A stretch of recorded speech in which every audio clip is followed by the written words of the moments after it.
Hello बच्चों, आज हम करने जा रहे हैं bank reconciliation statement. Bank reconciliation statement क्या होती है? ये वो स्टेटमेंट है जिसे हमें बनाया जाता है कैश बुक और पासबुक के बैलेंस को रिकन्साइल करने के लिए। कैश बुक और पासबुक के बैलेंस को रिकन्साइल करने के लिए जो स्टेटमेंट बनाई जाती है उसको हम बोलते हैं bank reconciliation statement. Cash book जो होती है वो हमारे पास होती है और पासबुक किसके पास होती है? बैंक के पास। ठीक है, तो उसके लिए हमने एक क्वेश्चन लिया है। Balance as per cash book दिया हुआ 3800 और हमने लिख लिया bank reconciliation statement as on this date. Balance as per cash book दिया, उसका मतलब है ये डेबिट बैलेंस है, ये जाता है प्लस की तरफ। ये कौन सी साइड जाएगा? प्लस की तरफ। ये आ गया 3800। ठीक है, सेकंड बोला है check issued but not yet presented. अब मैं आपको बताता हूँ, ये हमारे पास है कैश बुक, ये हमारे पास पड़ी हुई है। ठीक है, और पासबुक पड़ी है बैंक के पास। पासबुक कहाँ है? बैंक के पास। अगर मैं मान लेता हूँ कि हमारे पास कैश बुक और पासबुक में दोनों के पास कितना कितना बैलेंस है? 2000 कितना कितना बैलेंस है? मतलब मेरे बैंक में भी 2000 और मेरी कैश बुक भी कितना बता रही है? 2000। अब check issued but not presented for payment. Cash book जो है वो मेरे पास पड़ी है ना। अब मैंने चेक इशू किया, मैंने फटाफट इसमें से 1000 माइनस कर लिए कि मैंने एक चेक इशू कर दिया। मतलब मैंने अपनी कैश बुक में एंट्री कर ली कि अब मेरे पास कितने पैसे बच गए हैं? सिर्फ 1000। पर जिस दिन हम बीआरएस बना रहे हैं उस दिन ये जो चेक है वो वहाँ प्रेजेंट नहीं हुआ पेमेंट के लिए। बैंक को उस दिन जो अमाउंट दिखा रहा है बैंक वो कितना दिखा रहा है? 2000, क्योंकि ये जो हमने 1000 का चेक इशू किया था वो बैंक के पास पहुंचा ही नहीं। तो अगर जो बैलेंस आपके पास दिया है, ऊपर बैलेंस दिया कैश बुक का, ठीक है, जो बैलेंस दिया उसको आपने लेके जाना है दूसरे बैलेंस के पास। जो बैलेंस हमें दिया है वो बैलेंस था कैश बुक का। अब उस बैलेंस को मैंने दूसरे के पास लेके जाना है।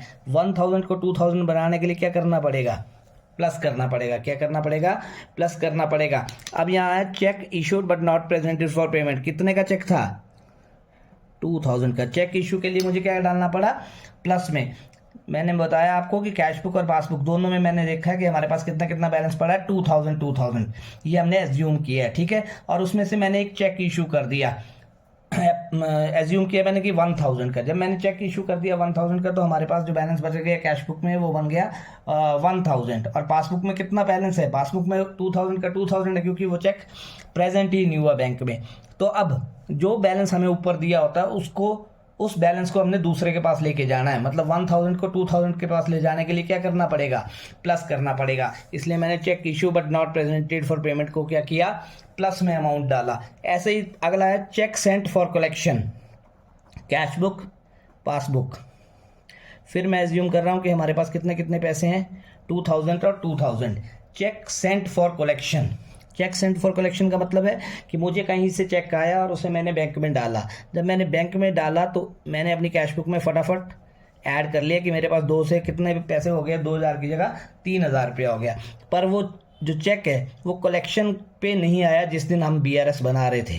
तो वहाँ बैंक कितना शो कर रहा है? बैंक शो कर रहा है 2000 का बैलेंस। अब कैश बुक का बैलेंस हमें दिया हुआ है तो कैश बुक को पासबुक के पास लेके जाऊंगा। 3000 को 2000 बनाने के लिए क्या करना पड़ेगा? हमें करना पड़ेगा माइनस। क्या करना पड़ेगा? माइनस करना पड़ेगा। कितने अमाउंट से? क्वेश्चन में अमाउंट दिया हुआ 1600। कितना अमाउंट दिया है? 1600। तीसरा amount wrongly debited by bank. फिर से एज्यूम करते हैं कैश बुक और पासबुक में 2000 और 2000 पड़े हुए हैं। ठीक है, अब बैंक ने रॉन्गली डेबिट कर दिया। बैंक ने रॉन्गली डेबिट कर दिया मतलब कि मेरे खाते से पैसा बैंक ने गलती से काट लिया। कितना पैसा काट लिया? 200 रुपीज़। तो पासबुक में कितना पैसा रह गया मेरे पास? पासबुक में रह गया 1800। और कैश बुक में कितना है? कैश बुक में तो 2000 ही है। अब कैश बुक बैलेंस को पासबुक के पास लेके जाएंगे तो क्या करना पड़ेगा? हमें करना पड़ेगा माइनस करना पड़ेगा। तो मैंने यहाँ डाल दिया 200। अब यहाँ का टोटल कितना आया? यहाँ का टोटल आया हमारे पास 5800। यहाँ का टोटल आया मेरे पास 5800 और यहाँ आया 1800। तो कितना कम है? 4000 कम है। तो मैंने यहाँ डाल दिया 4000, 5800। तो बैलेंस एज पर पासबुक कितना आ गया? अब 4000। बेटा अभी हमने सेकंड क्वेश्चन लिया है, prepare bank reconciliation statement from the following particulars as on 31 जुलाई। अब हम बैंक रिकंसिलेशन स्टेटमेंट जो बनाएंगे वो बनाएंगे हम 31 जुलाई 2011 को। ठीक है, इसमें debit balance as per cash book दिया है। मैंने आपको बताया है कि debit balance as per cash book जब भी होगा तो उसको हम डालेंगे प्लस की तरफ। किसकी तरफ डालेंगे? प्लस की तरफ। अगली एंट्री है check issued but not presented for payment. Check issued but not presented for payment मैंने अभी आपको समझाया है, तो मैं यहाँ आपको एक बार रफ में समझा देता हूँ। यहाँ थोड़ा सा पार्ट लेके देखो, कैश बुक, पासबुक मैंने लिया, दोनों में अप्रॉक्सीमेट बैलेंस 2000 रुपीज़। ठीक है, अब मैंने कोई चेक इशू किया, तो मेरे पास होगी कैश बुक, उसमें से मैंने 1000 लेस कर लिया, तो ये रह गया मेरे पास कैश बुक में बैलेंस 1000। पर ये जो 1000 का चेक था वो यहाँ प्रेजेंट नहीं हुआ, तो पासबुक में कितना बैलेंस है? 2000। अब जो ऊपर बैलेंस दिया है उसको आपने दूसरे के पास लेके जाना। ऊपर बैलेंस किस चीज़ का है? कैश बुक का। तो कैश बुक को पासबुक की तरफ लेके जाएंगे तो क्या करना पड़ेगा?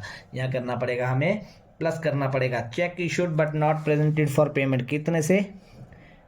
160 रुपीज़ मैंने प्लस में डाल दिया। आगे है check deposited, cash book, passbook, approximate balance 2000 मैंने ले लिया। चेक डिपॉजिटेड, मैंने चेक डिपॉजिट किया, मैंने फटाफट अपनी कैश बुक में एंट्री कर ली कि मेरे पास 2000 की जगह कितना पैसा हो गया? 3000 रुपया। पर वो चेक यहाँ प्रेजेंट नहीं हुआ, तो पासबुक में कितना पैसा है इस वक्त? 2000। बैलेंस कैश बुक का दिया है, तो कैश बुक को पासबुक के पास लेके जाएंगे, क्या करना पड़ेगा? माइनस करना पड़ेगा। तो check deposited but not credited कितना अमाउंट है? 1400 मैंने कहाँ डाल दिया? माइनस में। Amount directly deposited by customer, cash book, passbook, 2000। अब किसी कस्टमर ने डायरेक्टली मेरे बैंक में पैसा डाल दिया, तो पासबुक बढ़ गई। पासबुक में कितना पैसा हो गया? 3000। पर मुझे नहीं पता, तो मेरी कैश बुक कितना दिखा रही है? 2000। बैलेंस कौन सा दिया है? कैश बुक का।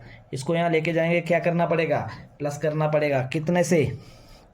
क्या चेक डिपॉजिट दिया अपने को, अमाउंट डायरेक्टली डिपॉजिट 1060। ऐसे bank charges debited by bank. जब भी बैंक चार्जेस डेबिटेड होते हैं तो मैंने आपको बताया कि मेरी पासबुक क्या हो जाएगी? मेरी पासबुक कम हो जाएगी। मान लो 50 रुपये के डेबिट हो गए, तो यहाँ हो गया 950। यहाँ कितना है?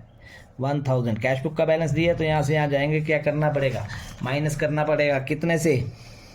यहाँ है 20 रुपीज़ से। बैंक चार्जेस कितने हैं? 20 रुपीज़। अब यहाँ देखो, यहाँ का टोटल बना हमारा 2000, 160 और 1060। That means 3220। ये टोटल मेरे पास बना 3220।